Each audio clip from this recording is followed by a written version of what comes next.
Hi tech city Noida की रफ्तार पर अचानक ब्रेक लग गया है। जिन औद्योगिक इकाइयों के दम पर नोएडा की अर्थव्यवस्था दौड़ती है, वहां के 40,000 से ज़्यादा मजदूर अपनी मांगों को लेकर सड़कों पर उतर आए हैं। न्यूनतम वेतन बढ़ाने और काम के घंटे तय करने की मांग को लेकर शुरू हुआ ये प्रदर्शन अचानक हिंसक हो गया। सेक्टर 62 से लेकर फेज 2 और सेक्टर 80 तक नोएडा की सड़कें संग्राम का अखाड़ा बन गई। आगजनी, पथराव और 80 से ज़्यादा फैक्ट्रियों में भारी तोड़फोड़ की गई। लोकतंत्र में अपनी बात रखने का हक सबको है, लेकिन अपनी मांगे मंगवाने के लिए हिंसा और अराजकता का जो तरीका अपनाया गया वह सरासर गलत है। इस बवाल के बीच यूपी की योगी सरकार ने एक बड़ा फैसला लिया है। आखिर क्यों सुलगा नोएडा? प्रदर्शन का यह हिंसक तरीका क्यों सवालों के घेरे में है और क्या है सरकार का नया फरमान?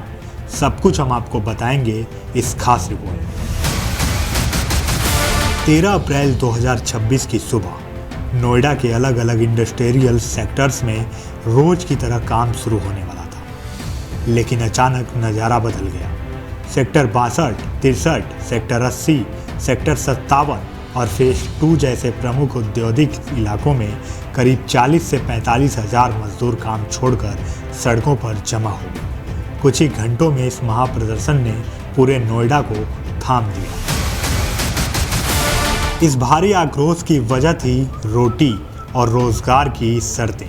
प्रदर्शनकारी मजदूरों का कहना है कि महंगाई आसमान छू रही है, लेकिन उन्हें 15,000 रुपये महीने से भी कम वेतन मिल रहा है।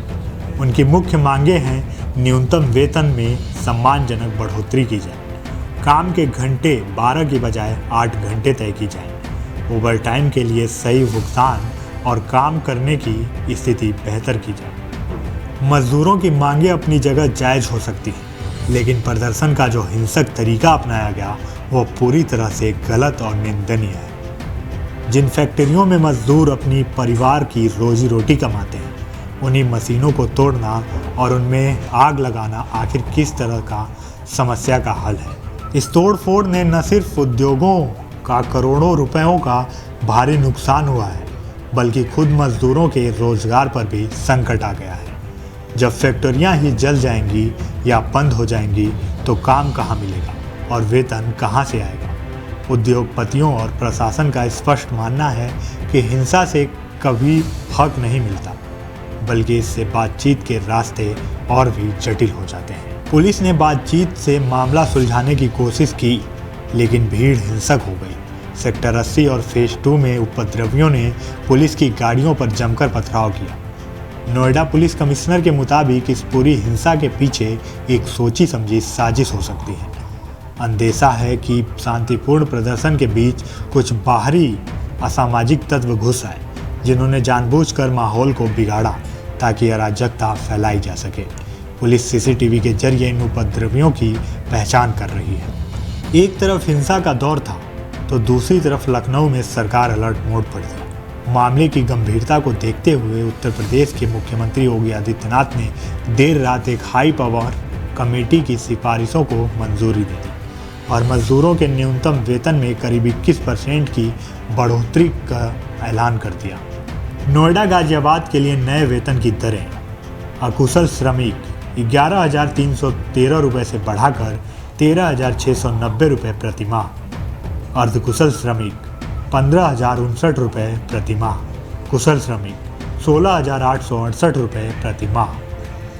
सरकार ने अपनी तरफ से वेतन बढ़ाकर एक बड़ा और सकारात्मक कदम उठाया है। मजदूरों को उनका हक मिलना ही चाहिए, लेकिन उन्हें यह भी समझना होगा कि उग्रवाद और हिंसा उनके ही भविष्य को नुकसान पहुंचा सकते हैं। अपनी ही कर्मभूमि को तबाह करके कोई भी आंदोलन सफल नहीं हो सकता।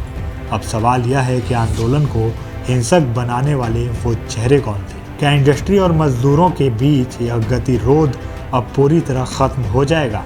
प्रशासन की पैनी नज़र हर मूवमेंट पर है। Bureau report, daily 24 Bharat.